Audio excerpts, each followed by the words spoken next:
आज स्मृती दिनाच्या निमित्तानं दोन्ही ठाकरे बंधू एकत्र आलेले पाहायला मिळाले। एक भावुक क्षण होता, कारण गेल्या जवळपास 10 वर्षांपासून दोन्ही ठाकरे बंधू एकत्र आलेले नव्हते, परंतु स्मृती दिनाच्या निमित्तानं आज एक वेगळे चित्र पाहायला मिळालं। खरं तर दोघांनी सोबत अशा पद्धतीनं शिवसेना प्रमुखांना येऊन आदरांजली वाहणं खरं तर या महाराष्ट्रासाठी, देशासाठी, मराठी माणसासाठी आणि हिंदुत्वासाठी अतिशय महत्त्वाचं आहे। याचे राजकीय अर्थ जे व्हायचे ते होत असतील, परंतु सगळ्यात महत्त्वाचं मराठी माणूस, मराठी आणि हिंदुत्व या दोन्हीसाठी उद्धवजी ठाकरे साहेब आणि राजसाहेब ठाकरे यांनी शिवसेना प्रमुखांच्या स्मृतीस्थळ एकत्र येणं मला असं वाटतं महाराष्ट्राच्या दृष्टीनं आणि हिंदुस्थानच्या दृष्टीनं अतिशय महत्त्वाचं आहे। त्याचबरोबर आणखी काही नगरपालिकांच्या निवडणुका सुरू आहेत, अर्ज भरण्यासाठी सर्व दाखल होत आहेत। कणकवलीमध्ये एक चित्र पाहायला मिळालं की शहर विकास आघाडी स्थापन केली, ठाकरे गटाचे संदेश पारकर यांना शिंदे गटानं पाठिंबा दिलेला आहे। त्यांच्या उमेदवार म्हणून खास करून राजन तेली जे शिंदे गटाचे नेते आहेत त्यांनी पाठिंबा दिलेला आहे। हे पण काही ठिकाणी स्थानिक स्तरावर काही आघाड्या होत असतील, कारण स्थानिक राजकारण प्रत्येक ठिकाणचं वेगवेगळं आहे। महाराष्ट्राचं राजकारण आणि प्रत्येक गावाचं किंवा नगरपालिकेचं राजकारण प्रत्यक्ष वेगवेगळ्या ठिकाणी आहे। आपण अशा ठिकाणी एखादी शक्ती असेल जी त्याला दृष्ट शक्ती म्हणता येईल आपल्याला, तिला जर विरोध करायचा असेल, तिला जर संपवायचा असेल, तर बाकीचे 4 लोक एकत्र आले तर मला असं वाटत नाही की त्याच्यात काही वावगं ठरेल।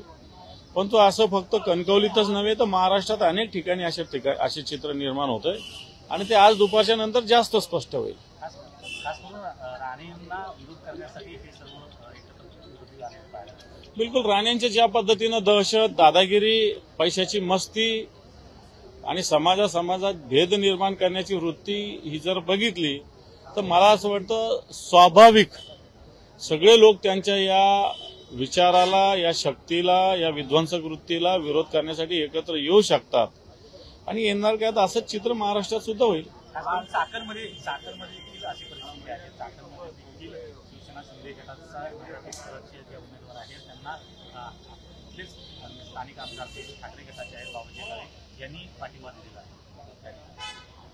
मी सांगितलं ना, जे पहिलं उत्तर तेच याला आहे। स्थानिक स्तरावर वेगवेगळ्या पद्धतीनं राजकारण आहे, राजकीय स्थिती आहे आणि त्याच्यामुळे काही स्थानिक स्तरावर काही आघाड्या होत आहेत। आमची पक्ष म्हणून भूमिका राज्यस्तरावर हीच आहे की जे कोणी भारतीय जनता पार्टी असेल, शिंदे गट असेल, याच्याबरोबर जायचं नाही अशी स्पष्ट भूमिका आहे। परंतु स्थानिक स्तरावर काही ठिकाणी आघाड्या करून अशा काही गोष्टी होत आहेत, त्याला काही पक्ष म्हणून आपल्याला म्हणता येणार नाही, परंतु अशा आघाड्या होत आहेत हे कबूल केलं पाहिजे।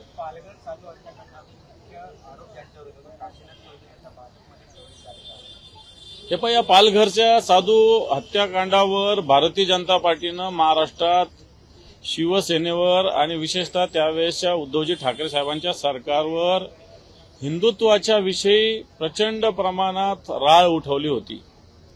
असं असताना ज्या साधूंवर हल्ले करणाऱ्याचे जे करणारे आरोपी हेच आज भारतीय जनता पार्टीमध्ये सहभागी होत आहेत। एक तर त्यावेळेस भारतीय जनता पार्टीने प्रचार केला हा चुकीचा होता, किंवा आता ते ज्या पद्धतीनं वागतायत तर त्या पद्धतीनं मग ते हिंदुत्वाच्या विरोधात आहे अशा पद्धतीनं निश्चित चित्र आहे। म्हणजे हे बेगडी हिंदुत्व भारतीय जनता पार्टीचं हे समाजासमोर येतं। आम्ही नेहमीच बोललो की बाजारू हिंदुत्व, शिवसेना प्रमुखाच्या स्मृतीस्थळावर आपण शिवसेना प्रमुखाचं हिंदुत्व व्यापक हिंदुत्व आहे। भारतीय जनता पार्टीचे हिंदुत्व बाजारू हिंदुत्व, स्वार्थाचं हिंदुत्व, स्वतःच्या हिताचं हिंदुत्व, मताच्या राजकारणाचं हिंदुत्व। अशा पद्धतीनं मला वाटतं पालघरच्या घटनेचं जे आहे, जे आरोपी आहे त्यांनाच भारतीय जनता पार्टी जर क्लीन चिट देत असेल, सोबत घेत असेल, तर मला असं वाटतं असं बाजारू हिंदुत्व त्यांना लखलाव।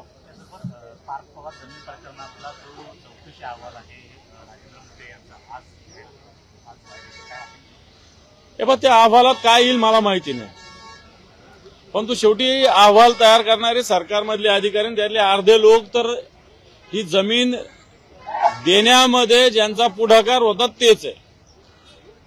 त्यामुळं जर खऱ्या अर्थाने निष्पक्ष सरकार असेल, निष्पक्ष चौकशी असेल, तर पार्थ पवारावर गुन्हा दाखल झाला पाहिजे, सरकारी जमीन विकण्याचा गुन्हा दाखल झाला पाहिजे, मुद्रांक चुकविण्याचा हा दुसरा गुन्हा दाखल झाला पाहिजे आणि संबंधित अधिकाऱ्यावर कारवाई झाली पाहिजे. ज्या कंपनीची 99% भागीदार पार्थ पवार आहे त्याच्यावर गुन्हा दाखल होत नाही, दुसऱ्यावर गुन्हा दाखल होतो. मला असं वाटतं ही चौकशी काय करेल आम्हाला माहिती नाही, परंतु आताच्या घडीला पार्थ पवार त्याच्यातले मुख्य आरोपी आहेत आणि सरकार त्यांना वाचवण्याचा पूर्ण प्रयत्न करते. त्याचबरोबर लाडकी बहीण योजनेतल्या ज्या बहिणी आहेत त्यांना ई-केवायसी आता सध्या केले गेलेले आहे. जवळपास 18 नोव्हेंबरपर्यंत 1 कोटीहून अधिक महिलांची ई-केवायसी पूर्ण करण्याची आहे. ई-केवायसी असलं तर काही वाईट वाटायचं काही कारण नाही, परंतु ई-केवायसी आपल्याला माहिती असेल सासरच्याकडून पण सुद्धा आणि माहेरच्याकडून सुद्धा करावं लागते. लग्न झालेली महिला असेल तर तिला तिच्या वडिलांच्याकडून घराकडून सुद्धा ई-केवायसी करावं लागते आणि सासरच्याकडून सुद्धा ई-केवायसी करावं लागते. मग कुटुंबातल्या 2च महिला, आता कुटुंबात 4 महिला, आता ग्रामीण भागात संयुक्त कुटुंब पद्धती आहे.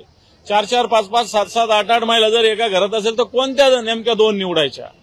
आणि म्हणून ई-केवायसी आणि सरकारच्या अटी शर्ती खऱ्या अर्थानं लाडक्या बहिणी या कशा पद्धतीनं या योजनेतून बाद होतील असाच हेतू त्यांचा आहे. इलेक्शन पुरते या लाडक्या बहिणींचा मताचा वापर झालेला आहे. इलेक्शन नंतर या लाडक्या बहिणी त्यांना नकोशा झालेल्या आहेत. इलेक्शनच्या काळात सरसकट सगळे अर्ज मंजूर केले आणि आता ई-केवायसी सासरकडून वेगळी, माहेरकडून वेगळी, नंतर तिचं नाव. वाटतं हा स्वार्थी निवडणुकीच्या हेतूनं केलेली योजना होती असं स्पष्ट दिसतंय. त्याचबरोबर अमित ठाकरे यांच्यावर नवी मुंबईत गुन्हा दाखल झालेला आहे. काल त्यांनी छत्रपती शिवाजी महाराजांचा पुतळा गेल्या अनेक दिवसांपासून त्याचं उद्घाटन होत नव्हतं. उद्घाटन केल्यामुळे त्या ठिकाणी त्यांच्यावर गुन्हा दाखल झाला. पहिलाच गुन्हा त्यांच्यावर दाखल. खरं तर अमित ठाकरेंवर गुन्हा दाखल व्हायच्या ऐवजी ज्या लोकांनी छत्रपती शिवाजी महाराजांचा पुतळा इतक्या दिवसांनी अशा पद्धतीनं झाकून ठेवला होता त्यांच्यावरच छत्रपती शिवरायांच्या प्रतिमेचा अवमान केल्याचा गुन्हा दाखल झाला पाहिजे. ज्यांनी अशा पद्धतीनं पुतळा कित्येक दिवस प्लॅस्टिकच्या याच्यामध्ये कापड लावून झाकून ठेवला होता, ज्यांनी ठेवला त्याच्यावर छत्रपती शिवरायाच्या पुतळ्याचा अवमान केल्याचा गुन्हा दाखल झाला पाहिजे. थँक्यू. बाळासाहेबांच्या स्मारक समितीमध्ये उद्धव ठाकरे यांची निवड झाली. उद्धव ठाकरे यांची मागणी होती की शिवसेनेच्या कोणत्याही आमदाराला त्या ठिकाणी जागा न द्यावी, परंतु त्या ठिकाणी सुशील शिंदे आहेत. नाही, आधी होते ते, आता नाहीये त्याच्यात. आता फक्त उद्धवजी ठाकरे साहेब, सुभाष देसाई साहेब आणि आदित्यजी ठाकरे साहेब आहेत.